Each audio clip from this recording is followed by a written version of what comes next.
Chapitre 1 Apophis, un visiteur céleste inattendu. 1.1 La découverte de l'astéroïde. Le 19 juin 2004, un événement relativement anodin dans l'univers de l'astronomie moderne se produisit. Un télescope de la NASA, le Lincoln Near Earth Asteroid Research, (LINEAR), repéra un petit point lumineux se déplaçant à travers le ciel nocturne. L'objet en question, numéroté 99 942, fut immédiatement classé parmi les astéroïdes dits potentiellement dangereux, PHA, en raison de son orbite qui croisait celle de la Terre. Cependant, à cette époque, aucune alarme ne se fit entendre. Il semblait bien lointain, tout juste un intrus parmi tant d'autres dans le vaste cosmos.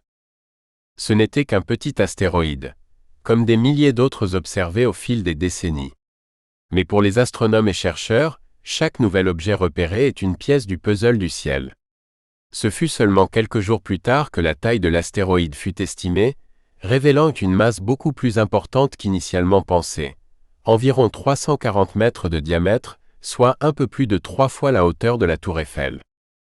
Les scientifiques commencèrent à suivre de plus près la trajectoire de cet astéroïde, nommant ainsi le corps céleste Apophis, du nom du dieu égyptien du chaos, symbolisant la destruction et les ténèbres. Il s'agissait d'une nomination qui allait rapidement prendre un sens bien plus sinistre que prévu. Une orbite perturbante. Apophis, comme de nombreux autres astéroïdes, se déplaçait à grande vitesse à environ 30 km par seconde, une vitesse suffisante pour causer une destruction majeure s'il entrait en collision avec la Terre. Ces orbites successives autour du Soleil commencèrent à intriguer les astronomes. Chaque nouvelle observation apportait son lot de calculs complexes pour déterminer la probabilité qu'il puisse un jour frapper la Terre. À mesure que les observations se multipliaient, une vérité inquiétante émergea. L'astéroïde avait une trajectoire qui le rapprochait dangereusement de la Terre. D'abord perçue comme une simple curiosité astronomique, cette proximité se transforma rapidement en un véritable sujet de préoccupation.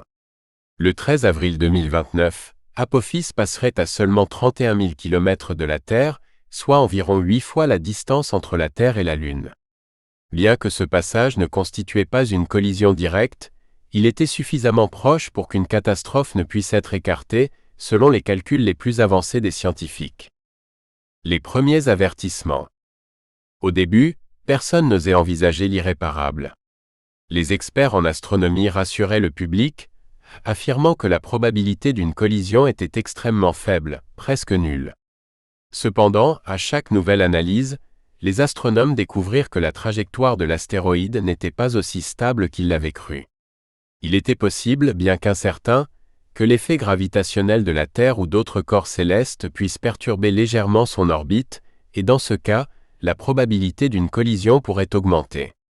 Une équipe de chercheurs du Jet Propulsion Laboratory, JPL, de la NASA se consacra à surveiller les moindres mouvements d'Apophis. L'alerte définitive ne fut donnée qu'en 2027, après que des modèles informatiques aient simulé avec une précision de plus en plus grande l'impact potentiel. C'était à cette époque-là que l'astéroïde devint un sujet majeur d'inquiétude mondiale. Selon les nouvelles simulations, Apophis risquait bel et bien de percuter la Terre dans une décennie. La situation prit alors une tournure beaucoup plus sérieuse. Les scientifiques commencèrent à rechercher des solutions pour détourner l'astéroïde, même si le temps jouait contre eux. L'implication des gouvernements. Le 15